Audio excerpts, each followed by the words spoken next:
నమస్తే. మీ పేరు? వెంకటరెడ్డి, పిన్నెల్లి వెంకటరెడ్డి. ఓకే అన్న, ఏంటన్నా మరి ఈసారి మీ నియోజకవర్గానికి సంబంధించి బ్రహ్మారెడ్డి గారు గట్టి పోటీ ఇవ్వబోతున్నారని అంటున్నారు కదా, ఏ విధంగా ఉండబోతున్నారు? ఏం లేదు ఎమ్మెల్యే గారు పిన్నెల్లి రామకృష్ణారెడ్డి గెలుస్తాడు, ఇబ్బంది ఏం లేదు. పోటీ ఏమి ఇచ్చేది ఏం లేదు, కాకపోతే కొత్తగా అనుకోవటమే కానీ ఏం లేదు. అది అంటే మరి పిన్నెల్లి బ్రదర్స్ ఇక్కడ రాజకీయం చేయట్లేదు, రౌడీజం చేస్తున్నారు అనేసి బ్రహ్మారెడ్డి చాలా విషయాలలో మాట్లాడటం జరుగుతుంది. రౌడీజం చేస్తే ఇప్పుడు 4 సార్ల నుంచి 4 ఫిర్యాల నుంచి గెలుస్తుంది కదా, దాని గురించి 4 ఫిర్యాలు ఒక రౌడీజం చేస్తే ఒకసారి గెలుస్తుంది, 4 సార్ల నుంచి ఎట్లా గెలుస్తుంది చెప్పు.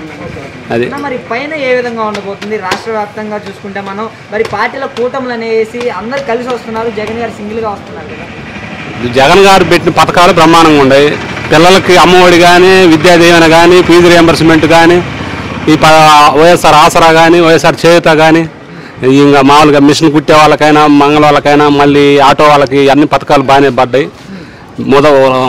వృద్ధాప్య పింఛన్లు, వితంతు పింఛన్లు నెల నెల బాగానే టెన్షన్గా వాలంటీర్లు పోయి ఉదయం 1వ తారీఖే అందిస్తారు ఇబ్బంది లేకుండా. మరి ఇన్ని పథకాలు ఇస్తున్నారు ప్రజల కోసం, జగన్మోహన్ రెడ్డి ఇంత చేస్తున్నారు కదా, మరి 2024 ఎన్నికల్లో ప్రజలు జగన్మోహన్ రెడ్డి గారి వెంట ఉంటారంటారు?